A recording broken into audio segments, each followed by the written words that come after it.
Potassium is one of the most powerful minerals your body uses to manage blood pressure, and most seniors are not getting nearly enough of it. Not because they're eating badly in an obvious way, but because the foods that deliver real, meaningful potassium have been quietly pushed off their plates, replaced by low-fat packaged foods, processed convenience meals, and snacks that carry sodium without any of the protective nutrients that push back against it.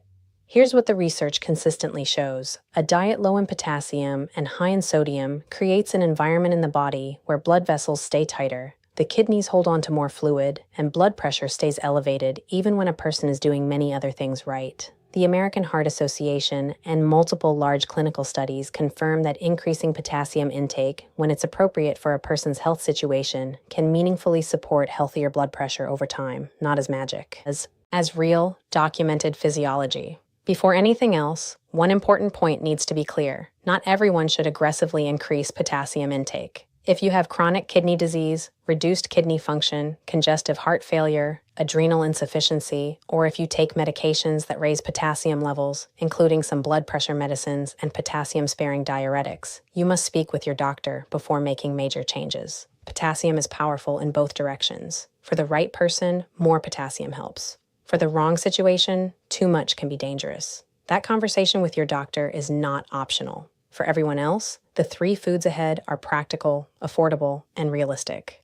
Not exotic superfoods, not expensive supplements, foods you can find at any grocery store and fit into real daily meals starting this week. Margaret was 72 and doing a lot of things right. She had cut back on salty snacks, stopped adding table salt, and was walking every evening after dinner. Her blood pressure still hovered higher than her doctor wanted it to be. When she looked at what was actually on her plate, the pattern was clear. She had successfully removed a lot of sodium from her meals, but she had also accidentally emptied her diet of potassium-rich whole foods. Her meals were low in sodium, but they were also low in everything protective. That imbalance was part of why her numbers weren't moving. The third food on this list is one Margaret added first, and it's one of the most underestimated blood pressure supporting foods available: cooked spinach. Not a decorative leaf on a sandwich, not a few raw shreds in a salad bowl. Real cooked spinach, prepared simply and eaten in a meaningful portion. Here is why cooked spinach works so well for seniors specifically. When spinach is cooked, it wilts down dramatically. The volume shrinks, but the nutrients concentrate. That means you can eat a serving that feels completely manageable.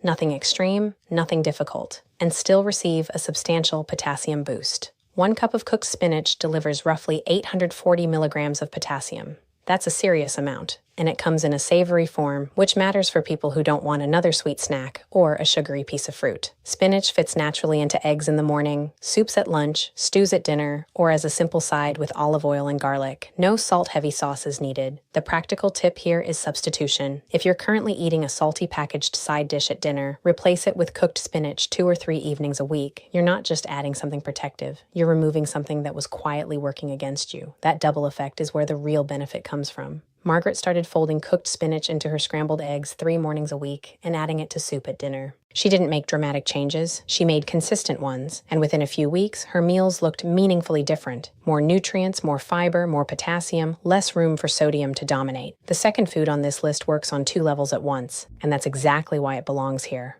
Beans, particularly white beans, cannellini beans, and other potassium-rich cooked legumes, bring both a strong potassium contribution and real, lasting satiety to a meal. That combination is more important than it sounds. One of the hidden blood pressure traps for seniors is the hunger cycle. A meal that doesn't satisfy sends a person to the pantry an hour later. And what's in most pantries and kitchen cabinets?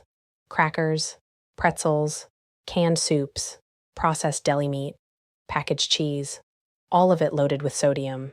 The meal that felt light and healthy at 6 o'clock has been completely undone by 9. Beans interrupt that cycle. They are filling in a way that genuinely lasts, and a satisfied person is far less likely to reach for salty snacks later. A half cup of cooked white beans delivers around 500 milligrams of potassium, along with significant fiber that also supports healthy blood pressure through its effects on weight and blood sugar stability. Beans are one of the foods most consistently associated with lower cardiovascular risk in long-term dietary research, including data from the DASH diet studies, which remain among the most well-supported dietary approaches for blood pressure management. The practical application is straightforward. A few times a week, use beans as the centerpiece of a meal or as a replacement for sodium-heavy components. Low-sodium white beans tossed with olive oil, herbs, and vegetables make a complete lunch. beans added to homemade soup replace the need for salt-heavy broth concentrates. A bean-based dinner takes the place of a processed frozen entree that was convenient, but quietly adding 800 to 1,200 milligrams of sodium in a single sitting. If you're using canned beans, rinse them thoroughly. That step alone removes a significant portion of the added sodium. Better yet, choose no salt-added canned beans, which are widely available and taste excellent when seasoned at home with herbs, lemon, and garlic. There is a broader principle worth understanding here. Blood pressure management is not about one food eaten once. It's about the pattern your body sees day after day. Beans help build a better pattern because they naturally pair with vegetables, olive oil, and simple home cooking. They don't pair well with fast food. They don't combine naturally with packaged sauces. When you eat more beans, the rest of your meal often gets better too. The first food on this list is the one that surprises people most because it's a food many seniors have been avoiding. Not because they were told it was bad for blood pressure, but because somewhere along the way, it got lumped in with the wrong foods entirely. Louise was 69 and deeply committed to eating well. She had cut carbohydrates down to almost nothing because she believed any starchy food was working against her. Potatoes were off the table. Sweet potatoes were off the table. Beans were largely off the table. What she was eating instead were low-fat processed foods, marketed as healthy, packaged crackers, diet soups with 900 milligrams of sodium per serving, and rice cakes she reached for when she was hungry between meals. Her sodium intake stayed high, her potassium intake stayed very low, and her blood pressure stayed elevated in spite of all her effort. The first food is a baked potato, prepared simply with the skin left on. This is not a recommendation for French fries. This is not a recommendation for a potato buried under butter, sour cream, bacon bits, cheese sauce, and salt. This is a plain baked potato or a simply roasted potato used as a whole food side in place of processed, sodium-heavy alternatives.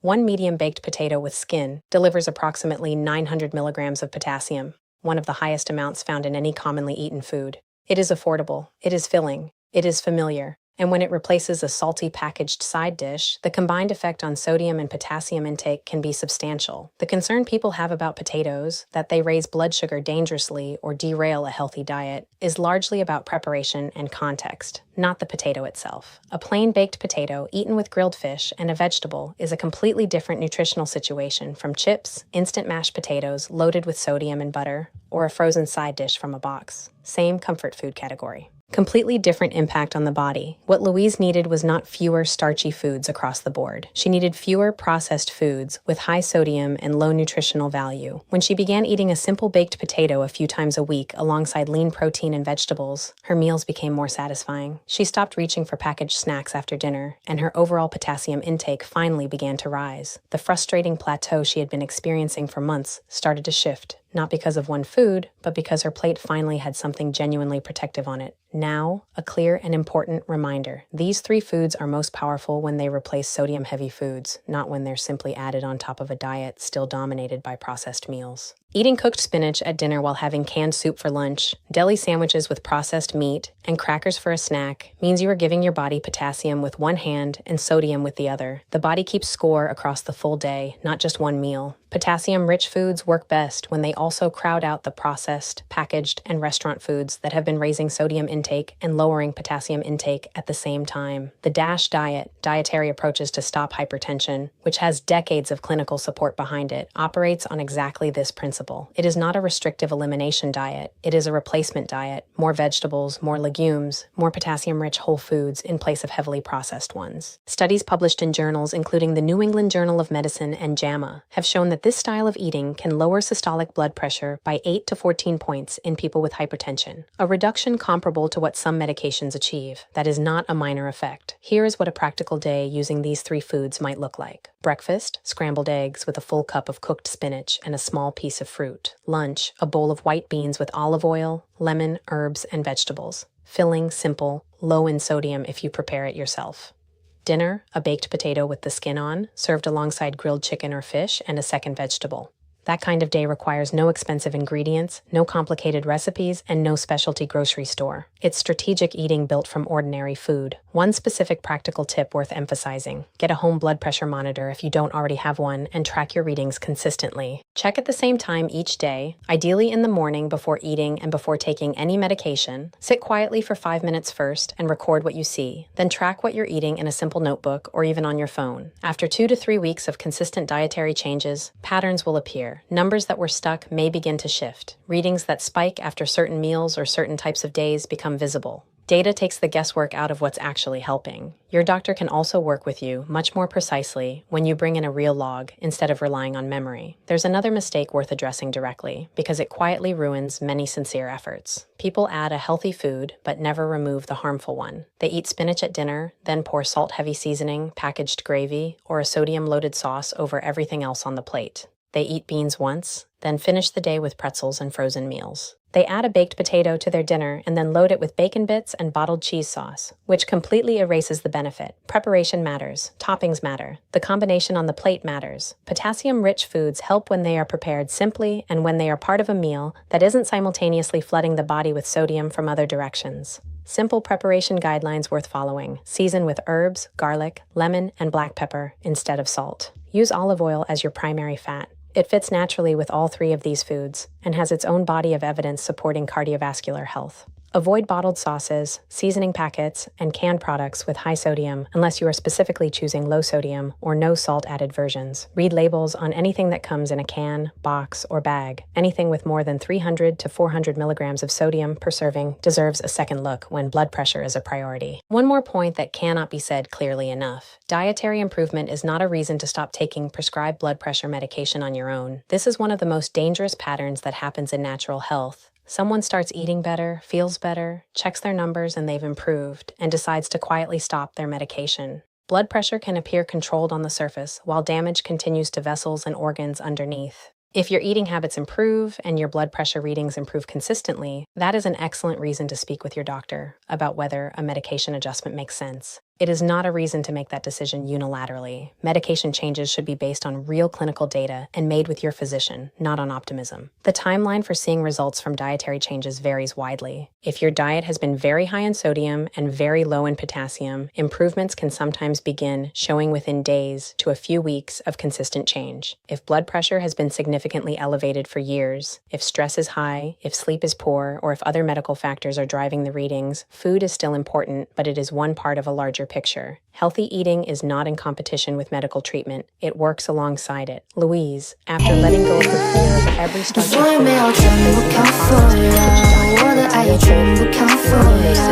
Baby， 这是我给你的礼物，只想把你藏在我心底，所有美好全部 count for you， 我的爱也全部 count for you。Baby， 这是我给你的礼物，只想把你藏在我心底。